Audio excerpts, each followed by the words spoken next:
नमस्ते दोस्तों, आप सभी का स्वागत है मेरे चैनल एयर वेलनेस टीवी में।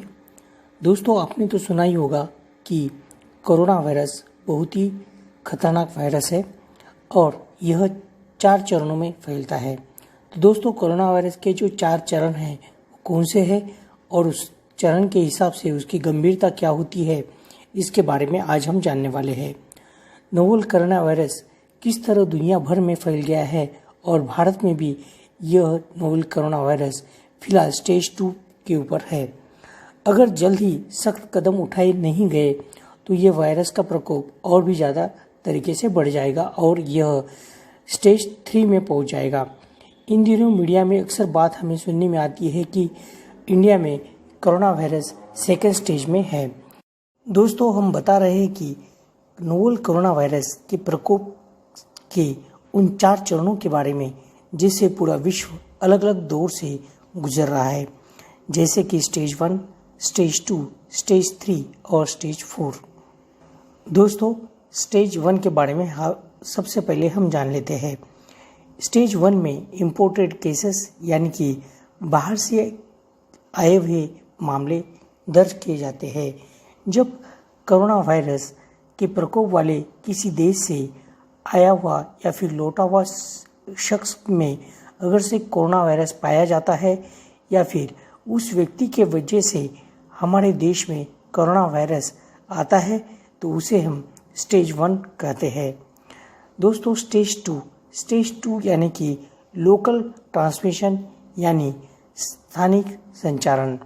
जब वायरस संक्रमित मरीज के संपर्क में आने वाले व्यक्ति में या फिर उसके परिवार वालों में फैलने लगता है तो उसे हम स्टेज 2 कहते हैं।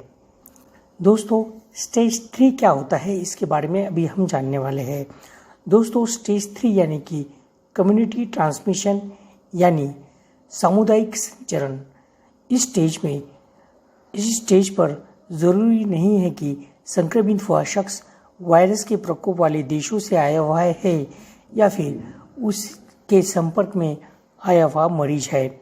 इस स्टेज पर संचरण यानी कि ट्रांसमिशन इतनी बड़ी तादाद में होने लगता है कि पता नहीं लगता और पता लगाना भी बहुत मुश्किल होता है कि इस व्यक्ति में जो संक्रमण हुआ है वो किस वजह से हुआ है। दोस्तों, अभी हम स्टेज 4 के बारे में जानते हैं। स्टेज 4 में एपिडेमिक यानी कि महामारी कहलाता है। जब यह वायरस कम वक्त में बहुत तेजी से लोगों में फैलने लगता है तो इसे नेशनल हेल्थ इमरजेंसी की हालत बन जाती है। भारत की जो फिलहाल की हालत है वो स्टेज 2 की हालत है। दोस्तों, भारत में टेस्टिंग स्ट्रैटेजी अभी उन लोगों को फोकस कर रही है जो बाहरी देशों से यात्रा कर आ चुके हैं या फिर बाहरी देशों से हमारे देश में जो लोग आए हैं उनकी अभी टेस्टिंग की जा रही है। अगर ऐसे लोगों में लक्षण नज़र आते हैं और टेस्ट रिजल्ट पॉजिटिव होता है तो अगला कदम उनके करीबी संपर्क में आने वाले लोगों का टेस्ट किया जाता है यानी स्टेज 2। जब संक्रमित व्यक्ति से मिलने वाले भी संक्रमित पाए जाते हैं तो इसे स्टेज 2 कहा जाता है। तो दोस्तों, अभी आप जान ही चुके होंगे कि कोरोना वायरस के 4 स्टेजेस के बारे में।